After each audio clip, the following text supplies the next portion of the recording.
21st, 2024. I'm Real Bitcoinaire, and this is Today in Bitcoin. Bitcoin sitting at $41,600 today. Has had a really nice run since the ETFs were launched, up to 49,000. But it's taken a little bit of a hit since the GBTC selling has taken place over the last week or so. This is a short-term bump. Maybe we'll get some sideways chop for the next couple months up until the halving. Maybe another dump after the halving, who knows? But in the long term, I think we all know where this is going, and it's a really exciting time to be in Bitcoin. I just want to make this video really quickly talking about the S-curve, which is basically how a technology is adopted over time. You can see for Bitcoin, it started as really a digital collectible for nerds and cypherpunks. And as the education progresses and more users come to understand what this is, the price will just continue to go up, as there are only 21 million Bitcoin ever created. So you can see, I believe we're somewhere between digital collectible and store of value, greater perceived safety, education, custodial solutions, and liquidity. This will all take place over the coming years as these ETFs were approved, and large financial institutions such as BlackRock and Fidelity will educate their clients on what Bitcoin is and what we all know it to be. I feel like from 2017 to 2021, there was just starting with the education. There were books created, podcasts, YouTube channels, and now it's become somewhat mainstream. If you go on YouTube and type in Bitcoin, there's just hundreds, if not thousands, of videos produced on a daily basis.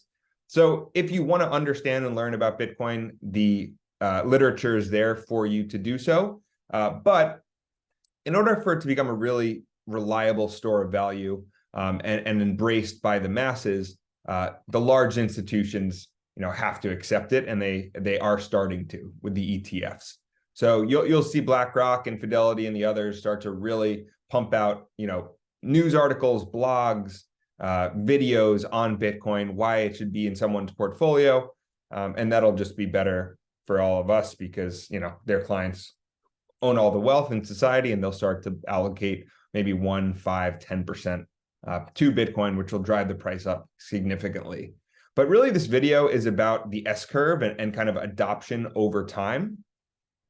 And I want to just talk about how early we still are. I know Bitcoin's sitting at over $41,000, seems like a ton of money, but ultimately the markets that it's monetizing are 10, 20, 30, 100x bigger than Bitcoin today. So Bitcoin's sitting just under $1 trillion in market cap. Gold is around 12 trillion in market cap.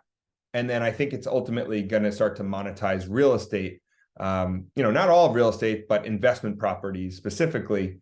And so as a store of value, so, that market's 200-300 trillion, Bitcoin's 1 trillion. If it could take 10% of that market in terms of, gold's market cap and some of real estate's market cap, then you're talking about a 20 to 50x in Bitcoin from where we are today. And so we're still clearly in the early majority.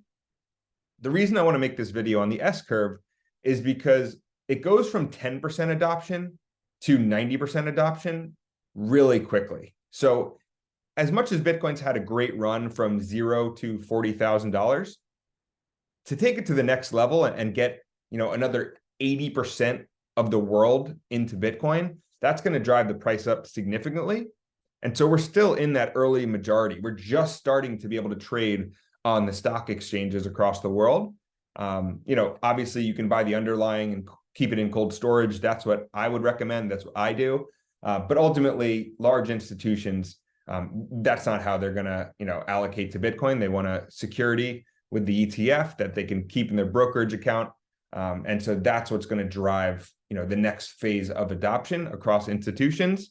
And so whether you think you're, late to Bitcoin or not, I'm here to tell you that you're very much not. You're in the early majority. You're not an early adopter, but the runway is extremely long ahead. But the gap is going to close quickly. It's going to happen over the next 5 to 10 years. And then at that point, price is going to start to stabilize. I would bet, in the single digit millions. Finally, I'm going to go to the stock to flow model, which has been super helpful for me in my Bitcoin journey, just understanding this asset on a logarithmic scale and kind of over time how it's progressed. So you can see here, back in 2020 was the bottom. We had a huge run up to 69,000 and then another crash. The next run up should be over the next 2 to 3 years after the halving. And so, this is saying that we're going to get somewhere between 500,000, by the end of this cycle, by 2028. I don't know if we'll get that high. I'm targeting kind of 200, 250,000 potentially.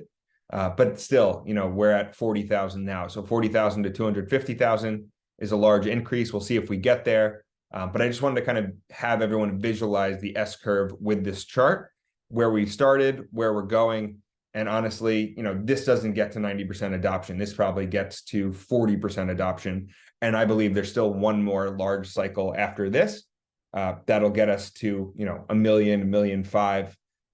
And that's when Bitcoin becomes officially mainstream and accepted across the world. But at that point, it's kind of too late to make the gains on it. And so I wanted to make a quick video on the S curve, where we're going, and how you're still, you're not late.